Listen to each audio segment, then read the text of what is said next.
जैसे दीपक की लो है, उसका उदाहरण देते हैं ये कि वो लो पहले वाली तुरंत ऊपर चली जाती है, नई वैसी उत्पन्न हो जाती है। जैसे गंगा का पानी है, पहले वाला बह जाता है, बिल्कुल वैसा ही पानी दूसरा आ जाता है, तो हमें लगता है कि वो एक ही है। ऐसे ही शरीरों में भी होता है, ऐसा इनका मानना है। अन्य संघात उत्पद्यते अन्य निरुध्यते, उत्पाद निरोध संतति भूत प्रबंध। तो ये उत्पाद और निरोध नाम का जो संतति भूत प्रवाह है इनका, न अन्यत्वम बाधते। तो ये इस प्रबंध में जो पहले वाला है, दूसरे वाला जो है वो पहले वाले को बाधित नहीं करता है।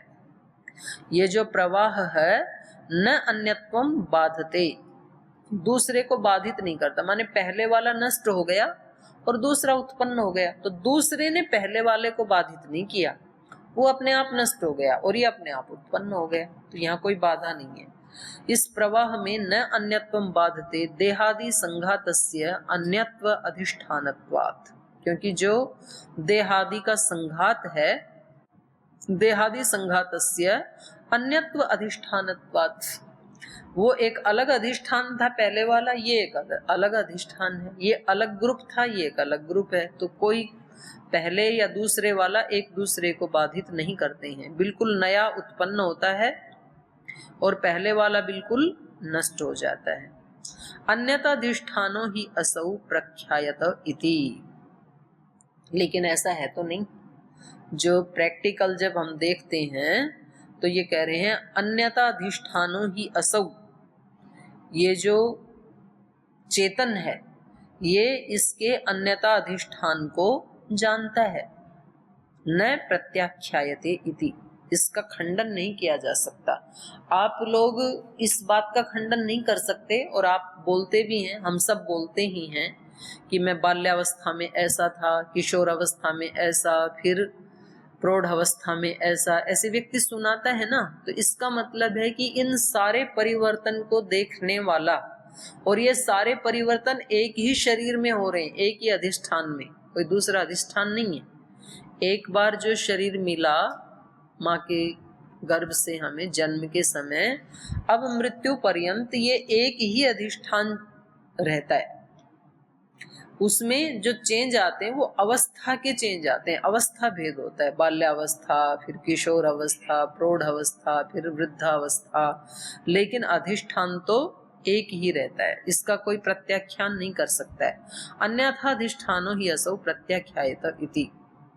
तो ये जो बौद्ध हैं, ये जो ऊपर जो इन्होंने ये बताया कि भाई न अन्यत्वम बाधते, तो ये इनका ठीक नहीं है, क्योंकि अन्यता अधिष्ठान जो है, अन्यता अधिष्ठानो ही असौ प्रत्याख्यायते, ये बौद्ध व्यक्ति अन्यता अधिष्ठान का खंडन कर रहा है।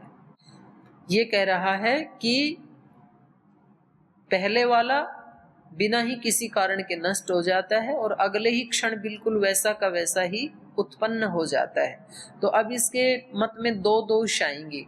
पहले वाला यदि खंडित हुआ तो वो किस कारण से हुआ, और नया यदि उत्पन्न हुआ तो वो किस बेस पे उत्पन्न हुआ।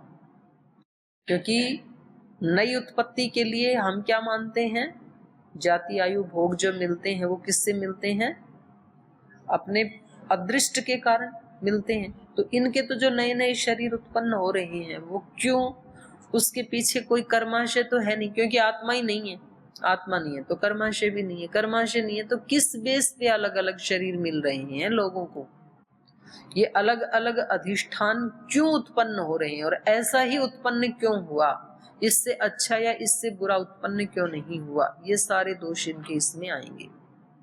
एवं च सती यो देहादि संघात प्राणीभूतो हिंसाम करोति न असौ हिंसा फलेन संबध्यते। तो ये दोष दिखा रहे हैं कि यदि आप ऐसा मानोगे कि भाई पहले वाला नष्ट हो जाता है अगले वाला उत्पन्न हो जाता है, एवं च सती यो देहादि संघात प्राणीभूतो, जो देहादि का संघात था प्राणीभूत, हिंसाम करोति, जो हिंसा करता है। एक व्यक्ति जो देह आदि का संघात है उसमें प्राण भी हैं और वो किसी व्यक्ति की हिंसा कर देता है। हिंसाम करोति न असौ हिंसा फलेन संबध्यते, तो ये हिंसा के फल से तो संबंध इसका होगा ही नहीं, क्योंकि ये तो नष्ट हो जाएगा हिंसा करके। इसको तो फल मिलने का है नहीं, और आत्मा है नहीं इनके मत में। अभी तो क्या है कि हिंसा करते ही मान लो शरीर नष्ट हो भी गया तो भी हिंसा का फल किसको मिलेगा? आत्मा को मिलेगा। आगे आने वाले जन्म में मिलेगा या तो इसी जन्म में मिलेगा। तो आत्मा माने तब तो फल मिलेगा, लेकिन इसके मत में तो हिंसा का फल इससे संबद्ध होगा ही नहीं। और यश्च संबध्यते न तेन हिंसा कृता, और जिसको आके पुलिस पकड़ेगी हिंसा करने वाले को, उसने तो हिंसा की नहीं थी, बिल्कुल नया उत्पन्न हुआ है वो तो बेचारा, तो ये दोष आएगा। तो इसको बोलते हैं कृत हानम अकृत अभ्यागम। उसी को आगे बताएंगे ये। एवं च सति यो देहादि संघात प्राणी भूतो हिंसाम करोति नासौ हिंसा फलेन संबध्यते यश्च संबध्यते न तेन हिंसा कृता तदेवं सत्व भेदे कृत हानम अकृत अभ्यागम प्रसज्यते। तो इस प्रकार से तद एवं सत्व भेदे, तो इस प्रकार से सत्व का भेद मानने पर, सत्व माने यहाँ पर चेतन, चेतन का भेद मानने पर, अर्थात अनेक चेतन होने पर, अनेक चेतन माने सारी इंद्रियां चेतन है ऐसा जो मान रहा था ना, और वो फिर हर क्षण नष्ट हो रही हैं और हर क्षण नई उत्पन्न हो रही हैं ऐसा जो मान रहा था, उसके मत में तद एवं सत्व भेदे, सत्व का भेद मानने पर, चेतन का भेद मानने पर क्या दोष आएगा?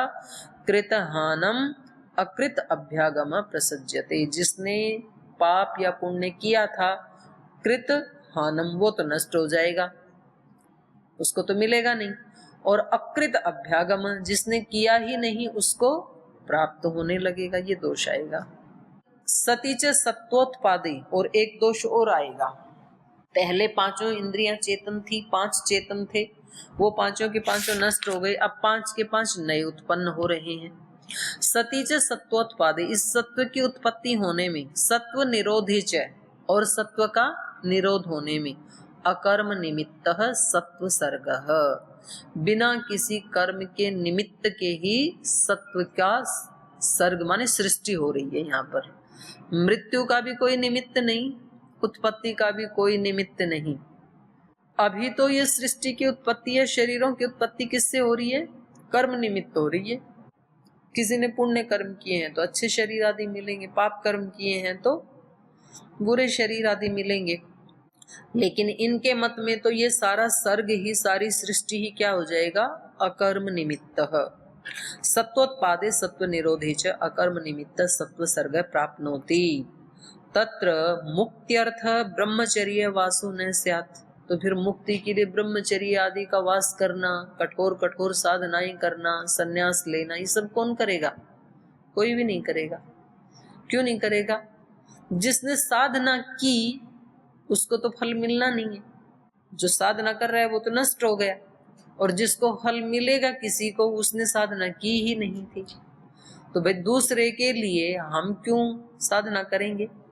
अभी तो साधना क्यों कर रहे हैं कि हमारा किया हुआ हमें ही मिलेगा। हम चेतन को मानते हैं कि भले ही शरीर नष्ट भी हो जाए तो भी चेतन तो कभी नष्ट होता नहीं है, और जो भी हमने शरीर से किया था वो अगले जन्म में, उससे अगले जन्म में हमें ही मिलेगा। तो इसलिए तो व्यक्ति कठोर कठोर साधनाएं करता है। और यद्यपि साधना तो उनके मत में इससे भी ज्यादा की जाती है, लेकिन इसका वो क्या परिहार करते हैं वो कुछ पता नहीं है। पर ये दोष दिखाया यहाँ पर आचार्य ने, वात्स्ययन ऋषि ने। वो कह रहे हैं कि यदि आप ऐसा नहीं मानोगे तो तत्र मुक्त्यर्थ ब्रह्मचर्य वासो न स्यात् तद्यदि देहादि संघात मात्रम सत्वम स्यात् शरीर दाहे पातकम न भवेत्।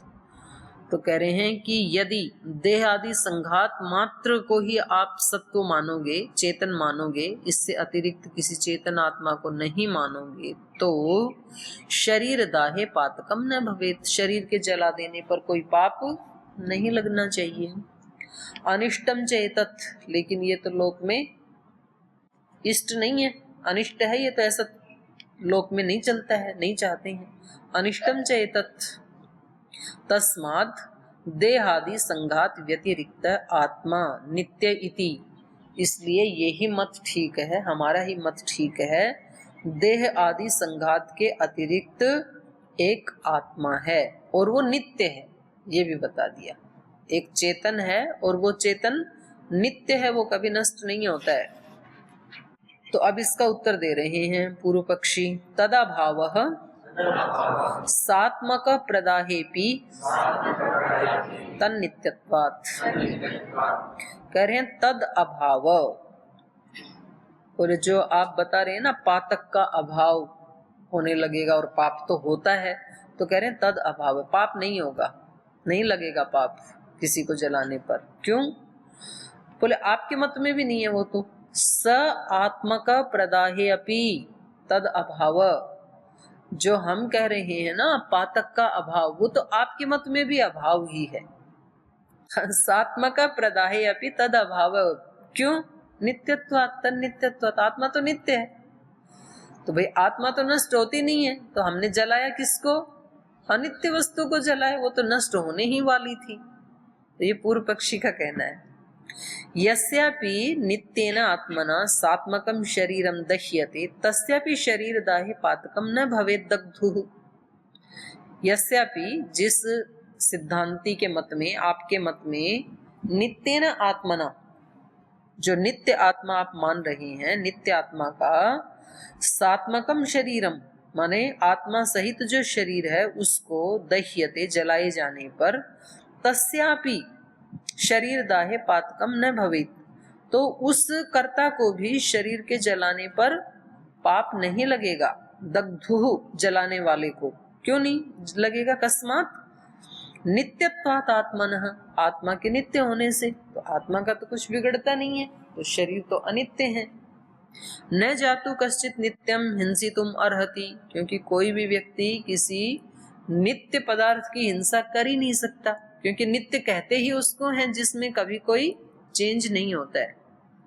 न जातु कश्चित नित्यम हिंसितुम अर्हति अथ हिंस्यते, और यदि हिंसा मानते हो तो नित्यत्वमस्य न भवति, फिर वो नित्य नहीं है। अगर उसकी हिंसा हो रही है, उसको कुछ उसमें न्यूनाधिक्य हो रहा है, तो फिर वो नित्य कैसा? सेयम एकस्मिन् पक्षे हिंसा निष्फला अन्यस्मिन् तु अनुपपन्ना इति। तो कह रहे हैं इस प्रकार से सा इयम एकस्मिन् हिंसा निष्फला, हमारे पक्ष में तो हिंसा निष्फल ही हो रही है। हिंसा तो हुई, शरीर को जलाया, हिंसा हुई, पर उस हिंसा का फल नहीं मिलेगा, निष्फल हो गई वो। यही दोष आ रहा है ना हमारे मत में। तो हमारे मत में हम कम से कम हिंसा तो मान रहे हैं, हिंसा निष्फल मान रहे हैं। आपके मत में तो हिंसा ही नहीं होती। अन्यस्मिन् तु अनुपपन्ना इति, आप जब नित्य मान रहे हो आत्मा को, चेतन को, तो आपके पक्ष में तो हिंसा होगी ही नहीं। तो इसलिए जो शरीर है उनको जब मर्जी आए जलाओ, ये पूर्व पक्षी का कहना है। तो इसका उत्तर दे रहे हैं अभी। न कार्याश्रय कर्तृवधात्, इसका उत्तर दे रहे हैं नहीं, हम आत्मा का नाश, उसको हिंसा नहीं मान रहे हैं कि जलाने से आत्मा को कोई कष्ट होता है और उसकी हिंसा होती है, वो नहीं कह रहे हम, बल्कि कार्याश्रय कर्तृवधात्, कार्य का आश्रय जो शरीर है उसी को हम कर्ता का वध कह रहे हैं। आत्मा का वध नहीं होता है। हम ये नहीं कह रहे हैं कि कोई चेतन आत्मा है वो जल जाती है, बल्कि हम क्या कह रहे हैं, चेतन आत्मा के कार्य का जो आश्रय था शरीर, उसका वध करना ये हिंसा है, उसको पीड़ा पहुंचाना ये हिंसा है, उसको हिंसा कह रहे हैं हम। न ब्रूम नित्य से सत्व से वधो हिंसा, हम ये नहीं कह रहे कि जो नित्य सत्व है, नित्य जो चेतन है, उसका वध करना ये हिंसा है, ये नहीं कह रहे हम। अपितु अनुच्छिति धर्मकस्य सत्वस्य कार्याश्रयस्य शरीरस्य, बल्कि हम हिंसा किसको कह रहे हैं? अपितु अनुच्छिति धर्मकस्य सत्वस्य, जिसका कभी छेदन नहीं किया जा सकता, जिसका कभी नाश नहीं किया जा सकता, जो अनुच्छिति धर्म वाला आत्मा है, सत्व है, उसका कार्याश्रय से शरीर से, उसके कार्य करने का आश्रय जो शरीर, उस शरीर का वध करना ये हिंसा है, ये कह रहे हैं हम। और शरीर के साथ साथ और किसको हम हिंसा कह रहे हैं? स्व विषयोपलब्धेश्च कर्तॄणाम इंद्रियाणाम उपघातः पीड़ा। स्व विषय उपलब्धिश्च, अपने अपने विषयों की उपलब्धि से जिनका अनुमान होता है। हमारे शरीर में इंद्रियां हैं, इसका अनुमान हमें कैसे होता है? अपने अपने विषयों की वो उपलब्धि करती हैं तब पता चलता है। जैसे ये रूप मेरे को सब दिखाई दे रहे हैं, तो मुझे क्या पता लगा? इस गोलक में कोई चक्षु इंद्रिय है, तो कार्य से उसकी स्व विषय उपलब्धिश्च कर्तॄणाम इंद्रियाणाम, उस उपलब्धि को करने वाला कोई कर्ता रूप में इंद्रिय है, ये अनुमान प्रमाण से पता लगता है। आप लोगों को जो मैं बोल रही हूँ वो सुनाई दे रहा है, तो इसका मतलब श्रोत्र इंद्रिय है आपके पास। यदि इसका नाश हो जाए या इसमें कोई फॉल्ट आए तो आपको सुनेगा नहीं। मेरी आंख में अगर कोई दोष आए या ये बंद हो जाए, अंधे हो जाते हैं कभी कभी कोई एसिड आदि डालने पर, तो रूप दिखेगा नहीं। तो इसलिए स्व विषयोपलब्धिश्च कर्तॄणाम इंद्रियाणाम, अपने विषयों की उपलब्धि से जो कर्ता के रूप में अनुमान प्रमाण से उपलब्ध होती हैं, उन इंद्रियों का उपघातः, उपघात करना, पीड़ा, उसको पीड़ा देना, ये क्या है? हिंसा। वैकल्य लक्षण, या उन इंद्रियों में से किसी में विकलता आ जाए, एक एक अंग से विकल हो जाते हैं ना कभी कभी हम, तो उसको किसी का एक हाथ काट दिया, किसी की एक आंख फोड़ दी, तो ये विकलता आ गई, तो ये भी क्या मानी जाएगी? हिंसा। या तो प्रबंधोच्छेद, शरीर इंद्रियों का एक जो प्रवाह चल रहा है उसको इतना ज्यादा पिटाई कर देना कि वो प्रवाह ही रुक जाए, पड़ा रहे व्यक्ति कहीं बेचारा घायल होकर के, तो इसको हिंसा कहते हैं। या फिर प्रमापण लक्षणों वा वधो हिंसा इति, या फिर प्रमापण लक्षण वध माने पूर्ण रूप से मार ही डालना शरीर इंद्रिय आदि को, तो इन सब को हम क्या कहते हैं? हिंसा। किसी शरीर के एक अंग को सताना, या तो विकलता पैदा कर देना, या तो उसके चलते हुए प्रवाह को रोक देना, ज्यादा पिटाई कर देना, चेत आदि कर देना, या तो बिल्कुल मार ही देना शरीर को, इस सब को हम हिंसा कहते हैं। इसमें कार्य क्या क्या है? कार्यम तु सुख दुख संवेदनम, कार्य क्या है इसके? सुख दुख और भावनाएं। तस्य आयतनम अधिष्ठानम आश्रयः शरीरम, तो इन कार्यों का माने सुख दुख संवेदन आदि का जो आयतन है, आयतन माने अधिष्ठान है, अधिष्ठान माने आश्रय है, जिसके आश्रय से ये सब होते हैं, उसको क्या कहते हैं? शरीर। कार्याश्रयस्य शरीरस्य स्व विषयोपलब्धिश्च कर्तॄणाम इंद्रियाणाम वधो हिंसा। ऊपर जो था ना वो वार्तिक रूप में था, अभी उसी को खोल के वो अर्थ बता रहे हैं।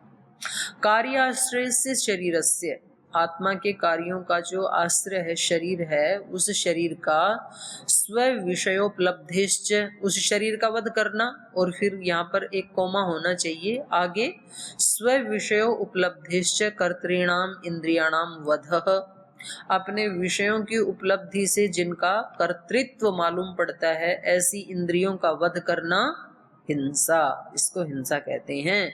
न नित्यस्य आत्मनः, नित्य आत्मा की हिंसा नहीं होती है, उसको हम हिंसा कह भी नहीं रहे हैं। पूर्व पक्षी ने जो आक्षेप किया था ना, उसका उत्तर दे रहे हैं कि हम आत्मा के वध को हिंसा नहीं कह रहे, बल्कि शरीर इंद्रियों के वध को ही हिंसा कह रहे हैं। तत्र यदुक्तम, तो जो आपने पिछले सूत्र में या इसी सूत्र में कहा था, तद अभाव सात्मक प्रदाहे अपि तन्नित्यत्वात् इति एतत् अयुक्तम, ये आपका कथन अयुक्त है, ठीक नहीं है। ये ना मतलब ये प्रिंट में ऐसे छोटी छोटी गलती कर देते हैं अभी। जैसे कल आप पूछ रहे थे ना स्वामी जी, विषयग्राही और नित्यम को, चेतन को इन्होंने अलग कर दिया, जैसे ऐसे यहाँ भी इन्होंने अब ये तकार को अलग कर दिया, इन्वर्टेड कोमाज को क्लोज कर दिया, द फिर आगे कर दिया, ऐसे हो जाता कभी कभी। यस्य सत्वच्छेदो हिंसा, जिस पूर्व पक्षी के मत में, यस्य माने जिसके मत में, सत्वच्छेदो हिंसा, नित्य का उच्छेद हो जाना ये ही हिंसा है, तो बोले उसके मत में दोष क्या आएगा, तस्य कृत हानम अकृत अभ्यागमश्च इति दोषः। उसके मत में कृत का हानम, जिसने जो कर्म किया अच्छा या बुरा, उसका तो उसको फल मिलेगा नहीं, उसकी हानि हो जाएगी। और अकृत अभ्यागमश्च, जिसने किया ही नहीं उसको फल प्राप्त होने लगेगा। तो ये दो दोष आएंगे। एतावच्च एतस्यात् सत्वच्छेदो वा हिंसा।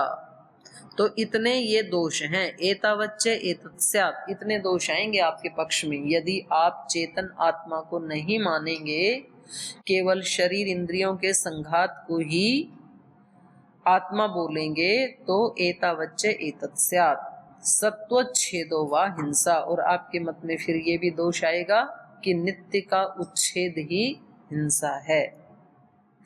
अनुच्छिति धर्मकस्य सत्वस्य कार्याश्रय कर्तृवधोवा।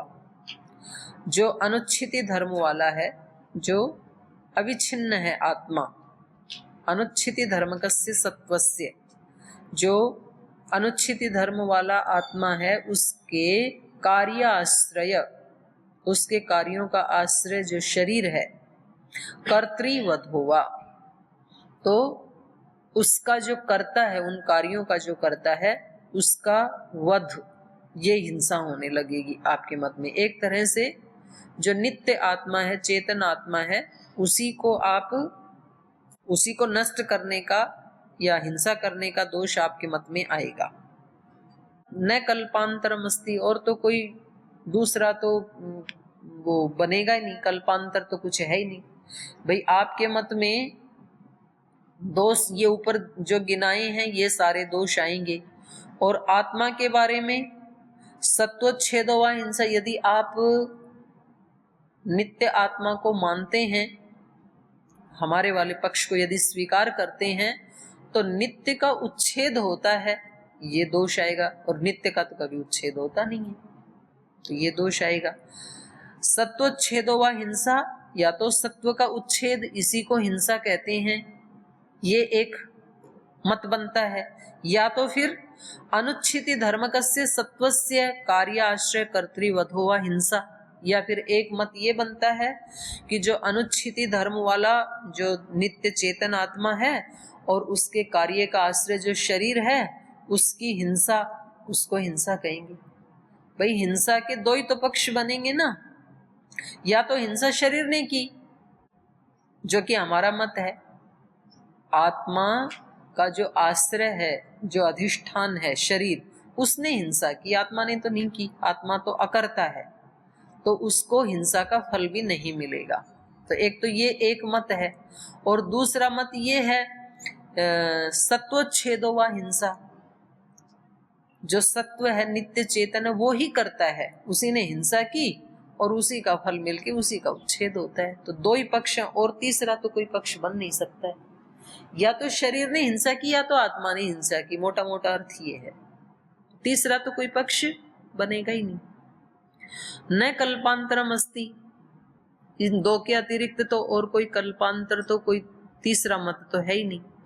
तो कह रहे हैं कि अब इन दोनों में हम आपको आंसर देते हैं। सत्वच्छेदश्च प्रतिसिद्ध, सत्व का उच्छेद तो होता नहीं क्योंकि वो नित्य है, तो ये तो बनेगा नहीं। तो बच गया क्या, शरीर की हिंसा ही बच गई। फिर तत्र किम अन्यत् शेषम यथाभूतम इति, तो बोले अब आप ही बताओ कि अन्य शेष क्या बच गया, जिसके करने पर पाप होता है और जिसकी हिंसा होती है, वो क्या बच गया, शरीर ही बच गया, शरीर और इंद्रियों का संघात ही बच गया। तो ये अर्थ हो गया इस सूत्र का कि जो आप हिंसा का वो बता रहे थे ना कि हिंसा का तो अभाव ही हो जाएगा आपके मत में, तो वो अभाव नहीं हो पाएगा, क्योंकि हिंसा तो शरीर करता है और फल भी शरीर को ही मिलता है। न कार्य आश्रय कर्तृवधात, कार्य आश्रय जो शरीर है उसको हम कर्ता कह रहे हैं, उसने पाप किया था और उसी ने हिंसा की थी, तो हिंसा का दोष शरीर को ही लगेगा और फल भी शरीर को ही मिलेगा। शरीर की हिंसा को ही हम हिंसा कह रहे हैं, आत्मा की हिंसा को हिंसा नहीं कह रहे हैं हम। इन्होंने दोष क्या दिखाया था, आत्मा की हिंसा तो होती नहीं है, वो तो नित्य है, तो आपके मत में तो दोष लगेगा ही नहीं। बोले नहीं, हम आत्मा को कर्ता नहीं मान रहे यहाँ पर हिंसा आदि करने का, या जिसकी हिंसा हुई शरीर ने शरीर की हिंसा की है, ऐसा हम मानते हैं। अथवा कार्याश्रय कर्तृवधात इति, या फिर इस सूत्र का ना एक दूसरी तरह से अर्थ कर रहे हैं ये। कार्याश्रय वैसा ही है वैसे, कार्याश्रय देह इंद्रिय बुद्धि संघातो नित्यस्य आत्मनः। कार्याश्रय कौन है? देह इंद्रिय बुद्धि मन आदि इनका संघात, नित्यस्य आत्मनः, नित्य जो आत्मा है उसके ये कार्य के आश्रय हैं, शरीर इंद्रिय आदि।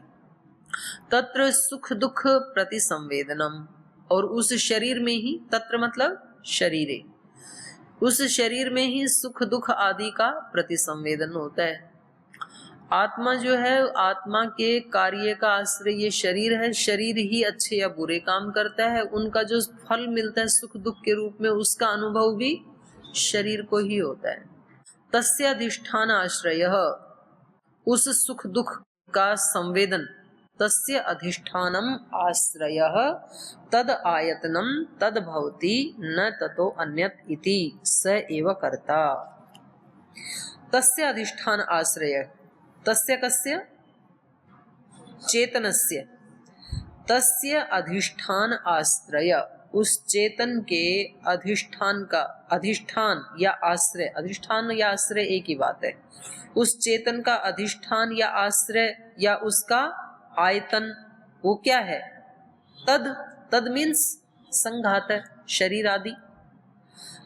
आत्मा के रहने का आयतन, आश्रय या अधिष्ठान ये क्या है? ये संघात ही तो, इसी में तो रहता है आत्मा। तद भवति न ततो अन्यत, उस शरीर से अन्यत तो कुछ है नहीं, तो इसलिए स एव कर्ता, वो संघात ही करता है, शरीर इंद्रिय आदि ही उसके करता है। तन्निमित्ता ही सुख दुख संवेदनस्य, और तन्निमित्ता माने संघात निमित्ता, उस संघात के निमित्त से ही सुख दुख का संवेदन भी होता है। पाप पुण्य भी संघात ही करता है, पाप पुण्य का जो फल मिलता है सुख दुख, वो भी इस संघात को ही मिलता है, शरीर आदि को ही मिलता है। तन्निमित्ता ही सुख दुख संवेदनस्य, सुख दुख संवेदनस्य निर्वृत्ति, और उन सुख दुख की निर्वृत्ति, उत्पत्ति, वो भी उसी के कारण होती है। न तम अंतरेण इति, उस शरीर के बिना तो ना तो पाप पुण्य की उत्पत्ति होगी, ना तो सुख दुख की उत्पत्ति होगी। निर्वृत्ति मतलब उत्पत्ति। तस्य वध उपघातः पीड़ा प्रमापणम वा हिंसा, तो उस शरीर का ही जो वध है या उपघात है या उसको पीड़ा देना है या प्रमापणम बिल्कुल मार ही देना है, उसको हम हिंसा कह रहे हैं। न नित्यत्वेन आत्मोच्छेद, आत्मा का उच्छेद को हम हिंसा नहीं कह रहे हैं, क्योंकि नित्य होने से। नित्यत्वेन आत्मोच्छेद न हिंसा। तत्र यदुक्तम, तो जो आपने पिछले सूत्र में बताया, तद अभाव सात्मक प्रदाहे अपि तन्नित्यत्वात् एतन न इति, तो ये जो आपने दोष दिखाया था ये उचित नहीं है। इति त्रिभी सूत्रैहि शरीर व्यतिरेक आत्म प्रकरणम, तो फिर से इन 3 सूत्रों में हेतु देकर के यही बताया कि भाई यदि आप इससे अतिरिक्त नित्य चेतन आत्मा को नहीं मानोगे तो शरीर से किए जाने वाले जो पाप पुण्य हैं उनका भी नाश होने लगेगा, और उनका जो फल मिलता है सुख दुख आदि उसका भी नाश होने लगेगा। और यदि ये नहीं मानेंगे, आत्मा को ही कर्ता मानेंगे, तो फिर उसका नाश होने लगेगा। किसी व्यक्ति ने किसी का वध किया तो इसका मतलब आत्मा का ही वध किया, तो ये भी दोष आएगा, क्योंकि नित्य का तो कभी वध होता नहीं है। तो ये दोष गिना करके भी इन्होंने ये बताया कि आत्मा तो कोई अलग ही तत्व है इन शरीर आदि से। तो ये अगला प्रकरण फिर कल पढ़ेंगे, आज यही विराम लेते हैं। ओम शांति शांति शांति। श्री गुरुभ्यो नमः।